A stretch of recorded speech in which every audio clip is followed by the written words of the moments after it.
Hi everybody, welcome to my homestead and welcome to my channel. My name is Jared. If you haven't already, please make sure to subscribe. I came across this article in the church newsroom. Apostle and Argentine rabbi unite in Rome to build interfaith bridges. Rabbi Ariel Stoffenmacher shared his love of family history inside the nearby Family Search Center. And I recognized this name. And then I saw the picture and confirmed, yes, that's him with Elder Suarez. You may remember, if you've been watching my channel for a little bit, that I did a video about him, but this video was from 4 months ago, and it was about him and Elder Andersen. And he gave Elder Andersen a shofar, and Elder Andersen went ahead and blew the shofar with him. And we found out about that in this social media post from June 9th. And this was really interesting. I would encourage you to watch the video that I made. I'm not going to go over all those details here. But here we have this rabbi showing up again. Like, the church really seems to be interested in this rabbi. And I think I know why. I'll show you in just a little bit. Really quick, let's just read really quick what Elder Andersen said in this post. As disciples of Jesus Christ, we embrace good men and women everywhere. One of the wonderful blessings of traveling across the nations and cultures of the world is seeing that most people are good and thoughtful. Most love their families and want to help others. Many love God, pray to Him, and desire to please Him by how they live their lives. This was my experience recently in Argentina, where I was invited. Okay, so here we go. He was invited by Rabbi Ariel Stoffenmacher to address his very respected seminary, Rabbinico Latinoamericano. It was a night of expressions of love and understanding. Rabbi Stoffenmacher was kind enough to share with me a gift, an actual shofar made from a ram's horn used in Jewish religious purposes, especially during Rosh Hashanah. We had a wonderful time together. The light of Christ illuminates all the world, and we rejoice with all those who try so hard to choose good over evil. Let us continue to build relationships and foster understanding with others we love and respect. And so there it is. Okay. So I thought this was really interesting. The blowing of the ram's horn, it's done for different purposes, but during Rosh Hashanah, it's blown as like a warning call, a call to repentance in preparation for Yom Kippur, which is 10 days later. These two together, Rosh Hashanah, which is the Feast of Trumpets, and Yom Kippur, the Day of Atonement, these two together are the high holy days, with Yom Kippur being the holiest day on the Hebrew calendar. So I found significance in this, right? But now we're in Rome. Like, he came to Rome, not to Salt Lake or not to somewhere in Argentina. Rome. Okay, so what's going on here?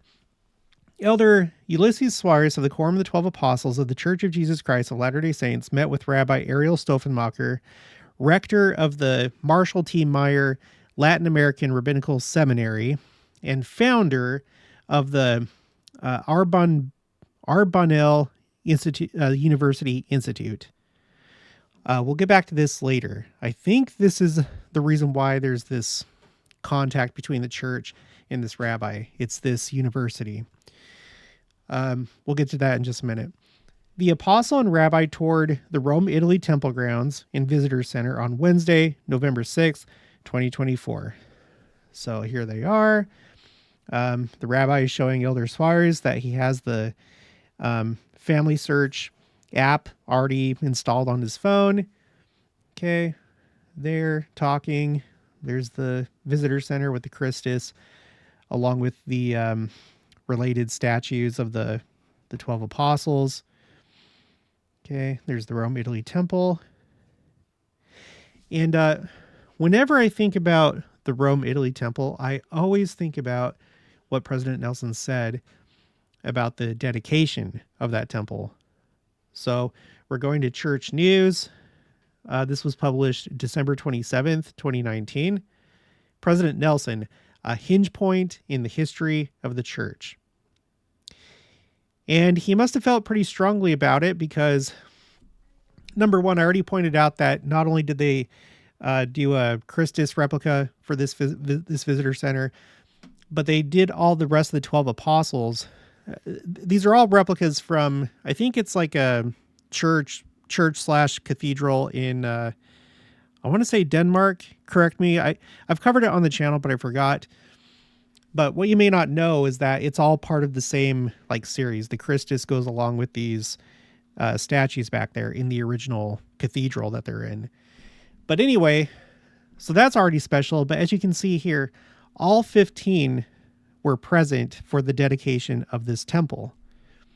President Nelson said that this was a hinge point in the history of the church. And I think it's because of the history of Rome and the role that it's played in history, especially in Christianity. So that's what I always think about when I think about the Rome, Italy temple. And here you have an apostle meeting with a Jewish rabbi. It's interesting. Okay, let's continue. Quote, I think this is the best way we can build bridges. Now, this is the key phrase right here, build bridges. I think that's what they're trying to do. There's been a lot of that. There's been a lot of that going on, not just with Jews, but I've done different videos showing that the church has been meeting with a lot of Jews. In fact, in 2016, at the time, Elder Holland and Elder Cook met with Prime Minister Benjamin Netanyahu and others in Israel as they rededicated the Orson Hyde Memorial Garden on the Mount of Olives. But the church in general, with not just with Judaism, but with many other religions, the church has been really working to build bridges. I think it has a lot to do with the millennium.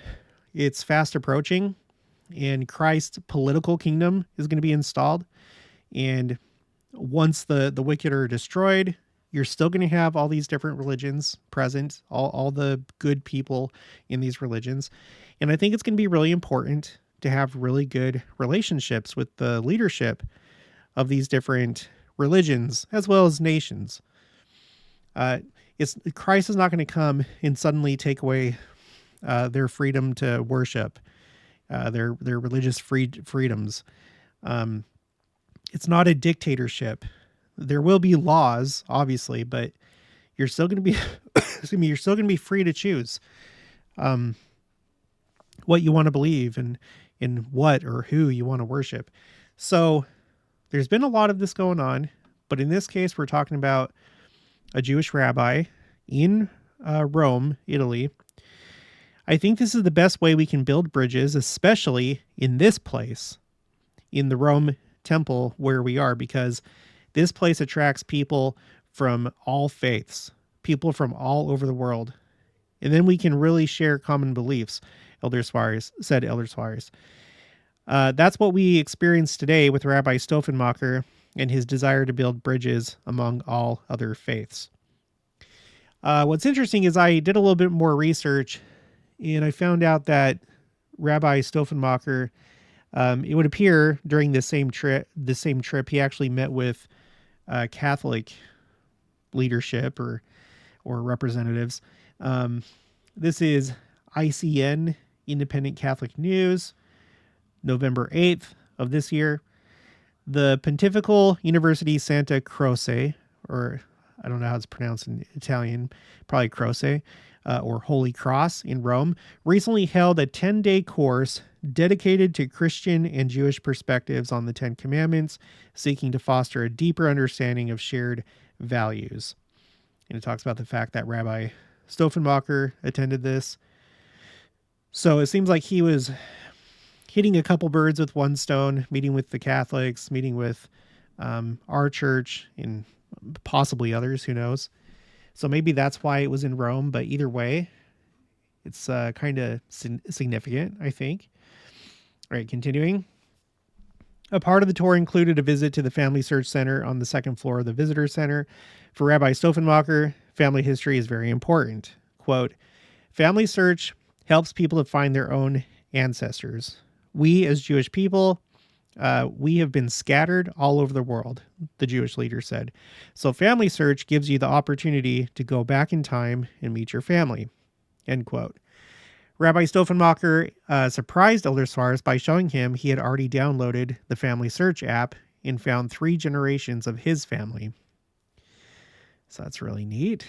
and then skipping to the end. Now, this is something I didn't know. Look at this. This was the third meeting this year between Rabbi Stoffenmacher and leaders of the Church of Jesus Christ. At Roots Tech in February, he met with Elder Gary E. Stevenson of the Quorum of the 12 Apostles, which I don't think I knew that. That would probably already be on my radar for sure if I knew about that. So that's new to me. He met with Elder Stevenson. In May, Elder Neil L. Andersen of the Quorum of the 12 Apostles met with Rabbi Stoffenmacher in Buenos Aires, Argentina. And that's this right here. So we already knew about that. The rabbi also attended the open house for the Mendoza, Argentina temple. Okay, so that makes a total of 4. 4 times this year that the church has had contact with Rabbi Stoffenmacher. So what's going on? Is he just the church's favorite rabbi, or what's going on? Well, like I said, I think it has to do with this. Oh my gosh, I can't pronounce this. Okay, Jared, take it. Okay. A Barbanel University Institute. I think it has to do with this. The reason why I looked into this, and there's an article from the Jerusalem Post. First Jewish university in South America to open in Buenos Aires next year. So this was published on December 6th of 2023. So it's talking about this new university being established this year, 2024. South America. Okay. So the continent of South America is getting its first Jewish university next year. The Latin American Rabbinical Seminary in Buenos Aires, which is affiliated with the Jewish Theological Seminary in New York, the conservative movement's flagship, attained legal approval last month to establish the Isaac, Barbanel Jewish University Institute. Okay, so let's stop right there. It talks about that this is a university, and prior to that, these are seminaries of the conservative movement. So there's kind of like 3 main divisions of Judaism. You have the Orthodox, which would include, if you subdivided that down, you'd have the ultra-Orthodox and others. So you have the Orthodox, just in general. They would probably be what you would consider maybe the strictest or the most literal in their interpretation of the Old Testament. And then kind of in the middle, you have the conservative movement, which, don't let the name fool you. Most of them are not like social conservatives, the way that we think of the word conservative here in the United States.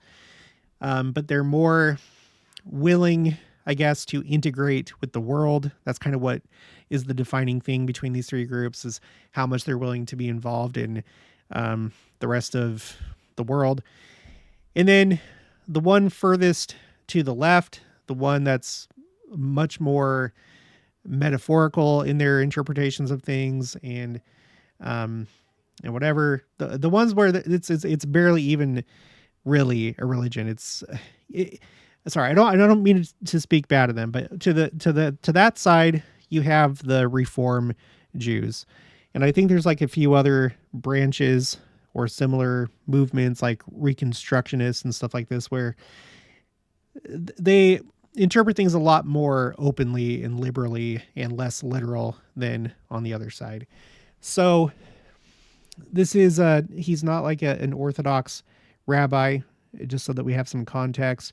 I did interview a conservative, a rabbi from the conservative movement, Rabbi Pepperstone, here in Wichita. So if you want to watch that interview, this was from about a year ago, but I'll put a link for it in the description box below.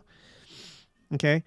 So just so we understand what kind of Judaism we're talking about here. Okay. So the school will confer diploma, bachelor's, master's, and doctoral degrees in subjects ranging from Jewish and religious studies to ethics to ancient manuscripts. Okay.